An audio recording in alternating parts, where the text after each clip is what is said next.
Good morning and welcome back to another episode of Live with Brittnie in partnership with our friends here at Miami Community Newspapers. My name is Brittnie Bassant. I'm the president and CEO of Chamber South. And today I have with me an absolute powerhouse rock star herself, Miss Emily Zubi. She is the founder and CEO of Miami Women Who Rock, YPP, the Zubi Group. There's just so much. I don't know how we're going to get through it all, but Emily, it's such a pleasure to have you on the show. Thank you for coming on. I'm so excited to finally be on. Yes, I know. We've been trying to get you on here for a minute. I'm so excited that we finally made it happen.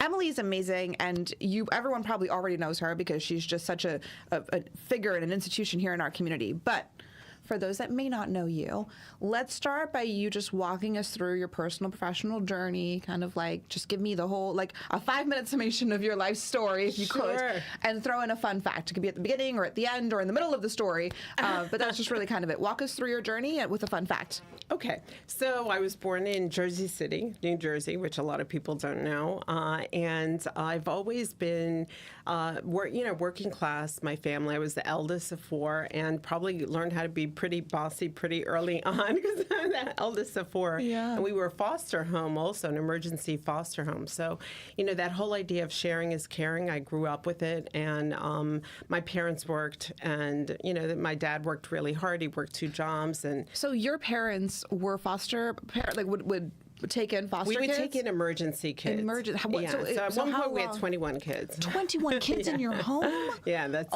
with your 4 siblings and your parents. It was crazy. My God. It was crazy. How amazing for your parents and to instill that and to show that value to their children. That's incredible, and it shows through now because you've dedicated so much of your life to philanthropy and to giving back. But sorry, I just completely, I couldn't not talk about, wow, that's incredible. It was, it was great. And unfortunately, when I was 13, their marriage ended. And, so it was kind of, I learned how to work very early on. And all throughout my career, I went to Rutgers. And then from there, by my senior year, I already, was working and teaching police officers on child abuse detection. Wow. That was my first, by senior year, I was teaching at John Jay Police Academy. And I was just one of those overachievers. And my first year out of college, I went and launched an airline, People Express Airlines, which a lot of people don't remember now. But from there, that opened up a door to Wall Street. I was the first Latina at Goldman Sachs, on Wall Street. And I have these 5 to 7 year spurts where, all of a sudden I get really good at something. I'm like, I have to change. Now what do I do? And you've peaked in that one field. So I'm like, oh, now I'm going to start over in something else completely. That's it. And from Wall Street, I went to TV and went to Telemundo, was doing, within 30 days. Because one thing Wall Street taught me was, I was there before my boss and left after my boss. So that work ethic, you take that anywhere. And I've got to tell you, and even the airline taught me a sense of ownership. So I had a sense of entrepreneur. My dad was very much like that, man who always had a dream. And I have to say that, that he instilled that spirit in me. And working was, just a part of life. And from there to the TV business, and long story short, they transferred me to MTV, transferred me down here to Miami to launch MTV Latino. Wow. And that's how I got to Miami. And a fun fact is that I was on The Price is Right and won the showcase.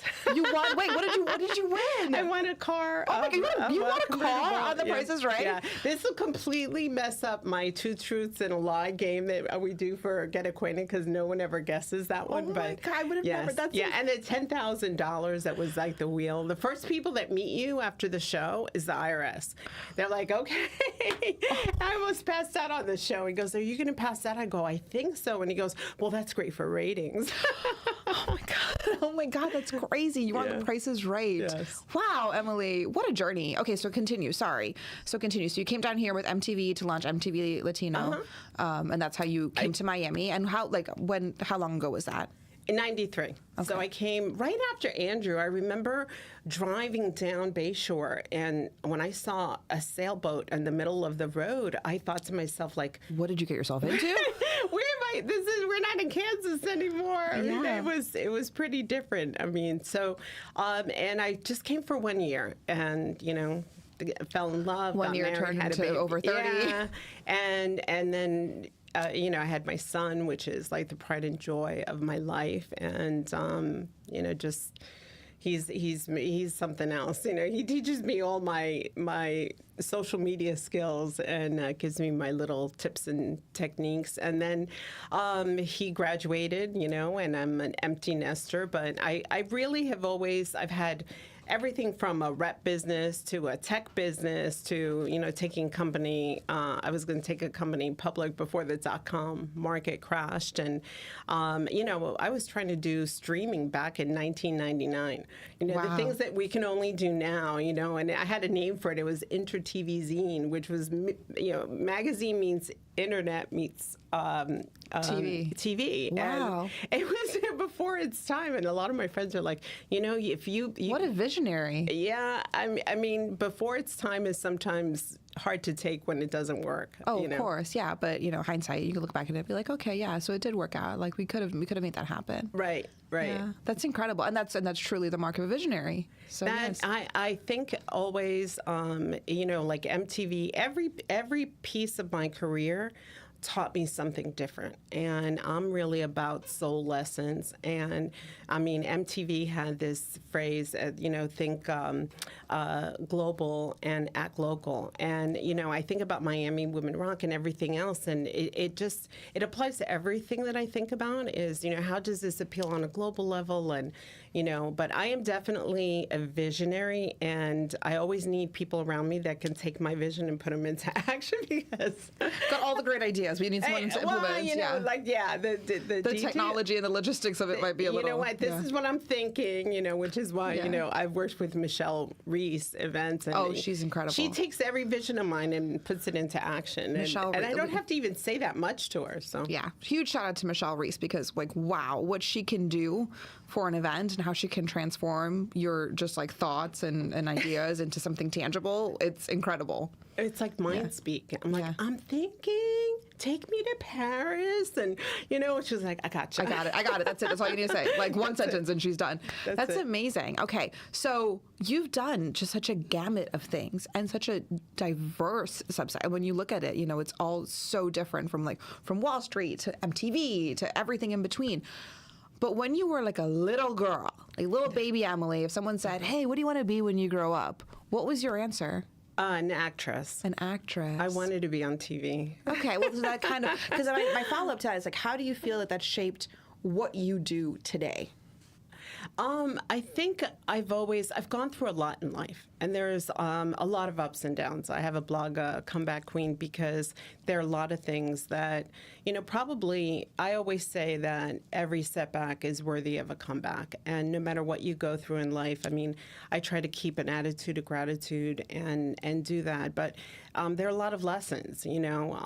You know, certainly growing up, there were a lot of things that I had to learn, and in relationships and business. And I feel like I have so many lessons. It's probably why I'm so obsessed with hearing the why. You know, I read this Simon Sinek book that, you know, to know your why. And my why is I'm in love with this story. And, you know, probably why I wanted to be an actress, you know, growing up, because I love watching the story unfold. Yeah. And there's so many layers to women, especially because, you know, we act strong, you know, and, you know, we can put on, you know, we wear so many hats in one given day, but, you know, little do you know what they're suffering with physically or emotionally or in any other way. And we put on that tough face, but, you know, inside we can be crumbling. Yeah, I completely agree. And we were chatting about this a little bit earlier, because you said every setback is worthy of a comeback. And before the show, we were talking about, like, you can't really control kind of what's happening around you. All you can really control is your response to it. So you can get knocked down, and you can choose, well, do I want to stay down or do I want to get back up? And I love that that's your philosophy, is, you know, having that comeback. I think that's incredible. Resilience is my superpower. Yeah. Yes. Perseverance, resilience. You have to be able. You have to be able to. You can't allow yourself to be like knocked down. You got to shoulder on and stand back up and keep moving. So this is going to be a really interesting question because I feel like we've touched on it in so many different aspects already. But what would you say that you are the most passionate about? You said some of the things that you really enjoy and some of the things that you really love, but what would you say you're the most passionate about? I'm really passionate about health and learning about health. There are a lot of things. I mean, I didn't grow up eating really healthy, or that wasn't just something I learned. But, I'm always interested in things that can improve our health. And I'm really passionate about right now I'm writing a book, and I feel like I've attempted that many times, but it finally clicked what I wanted to do. Because what story you wanted to tell? What story I wanted to tell, because I ended up with a vocal cord disability, and at the point where I had so much to say, it's called Dying-Rehm disease, and at the point where I had so much to say, I lost my voice and physically, and it was kind of like a God moment, where you say like, wait, I have so much to say. I still have so much to say. I still have so much to say, and I have to time it. And but definitely, I am super passionate about sharing the story and sharing the lessons of life, because at this age, I feel like I have so much left to say. Yes. Well, and so much wisdom and knowledge that has been gained that I think needs to be communicated and needs to be passed on and needs to be told. And you're writing a book, and I know a little briefly about what it is, and it ties into My Woman Who Rocks. So let's talk, because I want to get back to the book. I don't want to leave anyone hanging on. What's this book? When can we expect it? What's going to be in it? All of this stuff. But let's pivot a little bit and talk about My Woman Who Rock, because it's going to tie into the book. So My Woman Who Rock. First and foremost, I've been a member of My Woman Who Rock now for quite a number of years, actually. Yes, and then you and an honoree and an honoree, Rising Star honoree, and I've been part of the YPP group with young professionals and philanthropists. And so when I first joined My Woman Who Rock, I think back in like 2018, 2019, it was a smaller group, and it has grown, and everyone's talking about it, and everyone wants to know, what is My Woman Who Rock? How do I get involved? How to become a member? How do, all of these things. And it's an incredible powerhouse of philanthropic women. So tell me about this group that you have not only founded and curated, but grown now and put on the map as, the hot thing in Miami right now. Thank you. Well, it's a movement. It really is. And the best thing about it is, and the short of it is that we are a powerhouse network of women in business that believe in giving back and focusing on empowerment, education, acknowledging rock stars in our community. So we've been all over the news with our Rock Star Award, which is, we've actually been honoring women since 2007. But really, 2010 is when we launched 50 Shades of Pink. Yep. And had a whole nother mission. And we have worked probably with over, 75, 80, I don't know how many charities, but we always change that. So part of what I love to do. My Women Who Rock, a huge component of My Women Who Rock is philanthropy. And then the group, the subset that stemmed out of that for the younger, like the young professionals group, you actually titled it YPP, Young Professionals and Philanthropists. Right. So philanthropy is at the center of everything that you do, that you focus on with My Women Who Rock, with IBP, with the Zubi group. Philanthropy is at the center of it. Yeah, corporate social responsibility is our legacy. I mean, and I tell my son all the time, it's like there's nothing like a spirit of giving, and gifts are my love language. So oh, there you go. There you go. But I think that whole idea of it's we build a life by what we give, you know. So yeah, that's absolutely true. But the other part that people don't realize is that we have a lot of powerhouses that are, like trailblazers, like, in the YPP, that we're focusing on service, not only, because what we found with the Rising Star Awards is that the people, these young trailblazers and CEOs, what they wanted to do was give to causes that they were passionate about, involved with, and could be of service.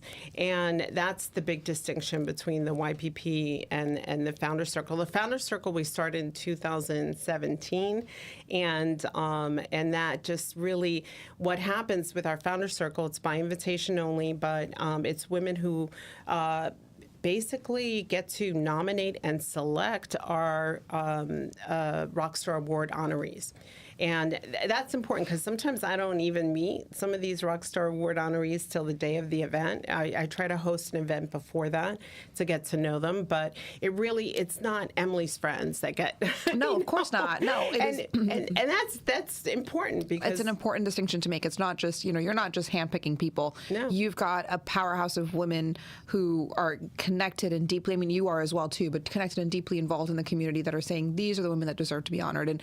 And sometimes it's, I remember one of the honorees this year, Michelle Shirley, who's the CEO of Be Strong International. A huge shout out to Michelle. She's awesome. Love you, Michelle. But when she announced that she had been selected for this award, the way that she announced it, I remember the post so clearly. She said on there, she's like, you're just you're going about your everyday life. You're doing what you're doing. You're working towards your mission and your vision and your goals and what you believe to be the right thing to do. And, you got your head down and you're in the bunker and you're working, right? Because that's what she does. She runs a not-for-profit. She runs a not-for-profit that serves underprivileged communities, that teaches, healthy relationships.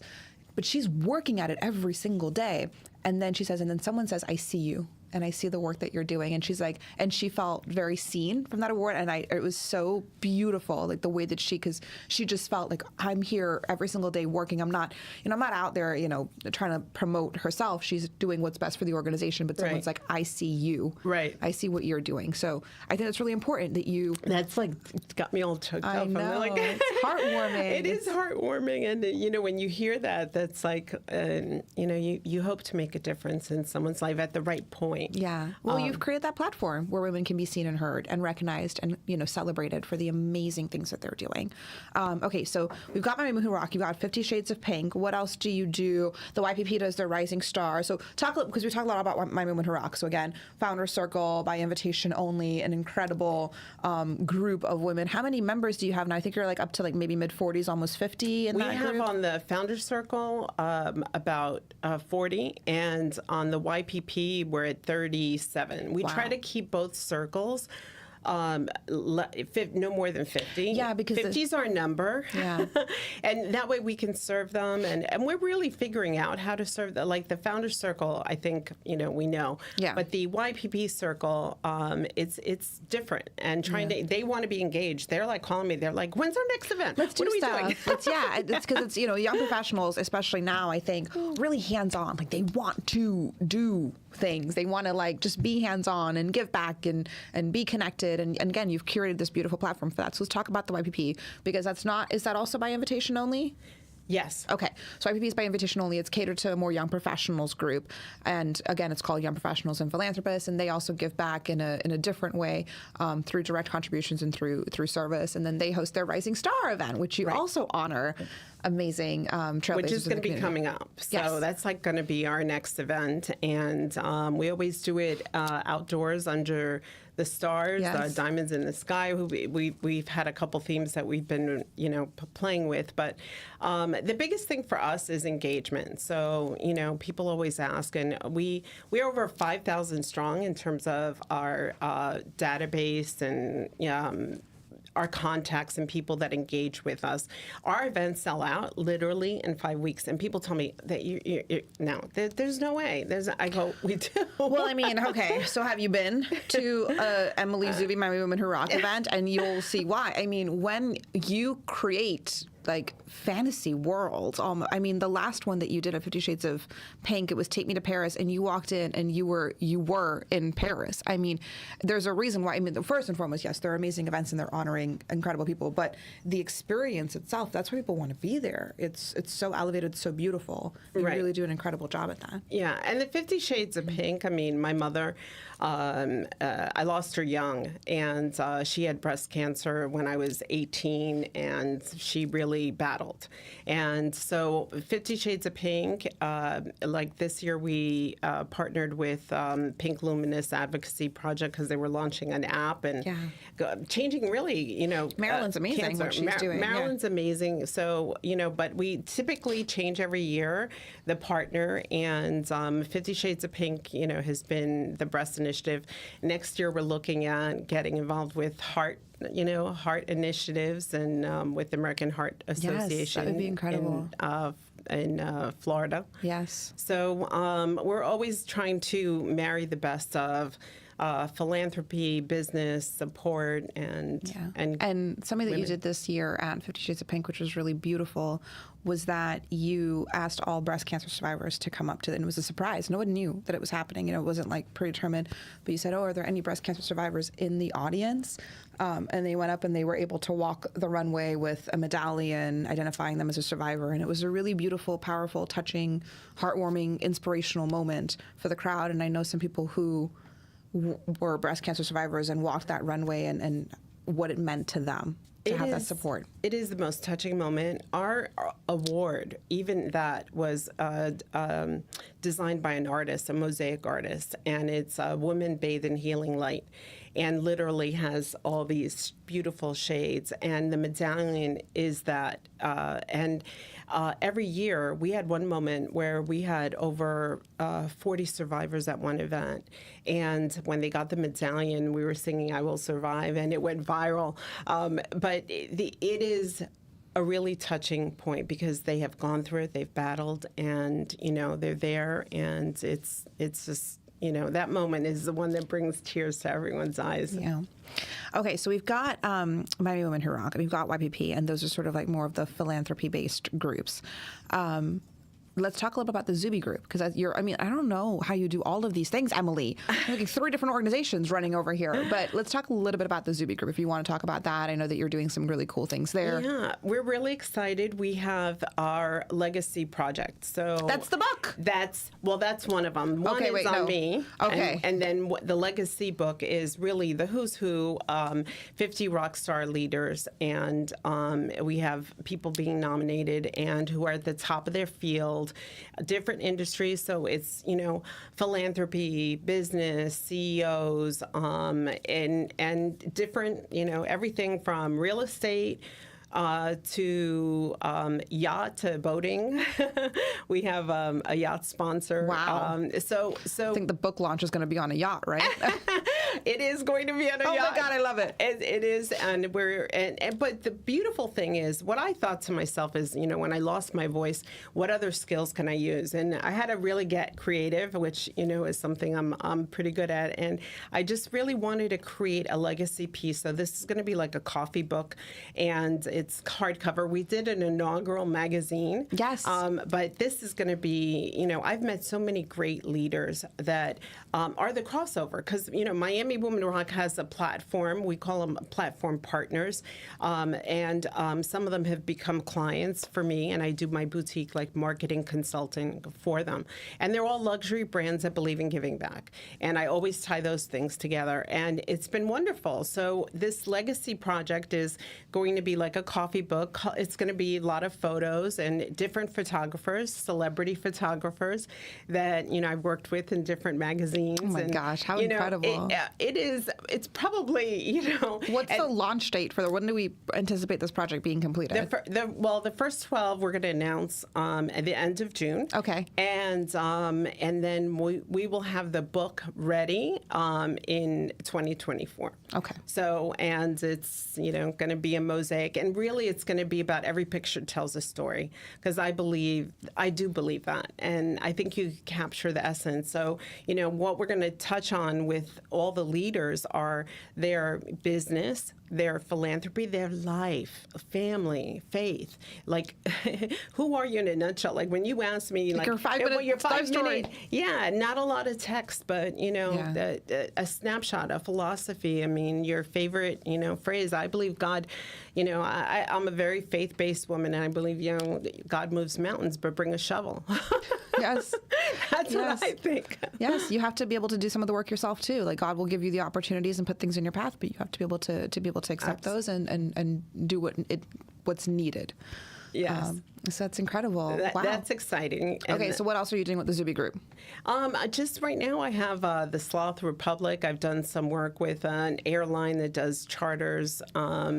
and Global X. I've done some work with them, and I have another airline client. I've tried to specialize in short-term projects where I can move the needle, and to me, that's what it's about. It's just getting them, Laura Renzi and I mean, I love the idea that her brand and the energy, and I have another Founder Circle member, Patty, who's in the Coco Plum Aero Group, and so I'm going back to my aviation roots. There you go. And private charters, and doing some stuff with the yacht company. So it's luxury, and corporate social responsibility branding. That's amazing. That's incredible. Well, Emily, thank you so much for joining us here today. I can't believe how quickly the time flew by. I know. You are amazing. I love the way you do this. It's just chatting. It's just a conversation between friends. That's what I tell people all the time. It's just a conversation between friends, and you get to learn a lot about you. And it's just, this is how, if you talk to me, this is how we talk anyways.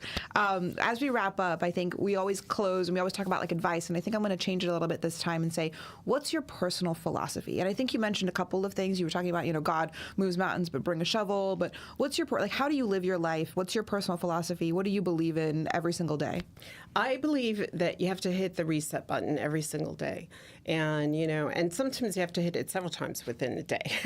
But, one day at a time, I really believe that my whole idea of a karma bank is like I try to make a deposit every day. And, I work with so many people, and, I don't want to hear gossip. I don't want to hear, and if someone tells me, I'm like, my karma bank, I'm on a karma diet. I can't hear that today. But I try to live positive with positive energy. And, I think trying to build a future that I'm proud of. I always say to myself, whatever, we're not promised tomorrow. So if I can make the best of what I have today and live it the best way, and some days are better than others, and some days I live up to that promise, some days I don't. But and the third thing is just don't sweat the small stuff. I think sometimes we could get caught up in obsessing in life over these little things that, when they think about it, is it a lump in my breast or a lump in my oatmeal?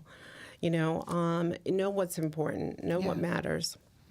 That's really, oh my God, that's just incredible, incredible advice. I love that. I absolutely love that. You said, it's your responsibility to build a future that you're proud of, and I completely agree. You've got to make sure that at the end of the day, your conscience is clear. We were talking about this before, right?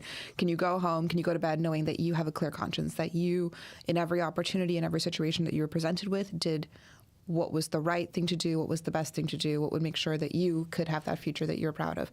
Don't sweat the small stuff. Make sure that you are very acutely aware of your karma bank and what your deposits and withdrawals look like. Oh, yeah. I think that's a great way to put it, just having that karma bank.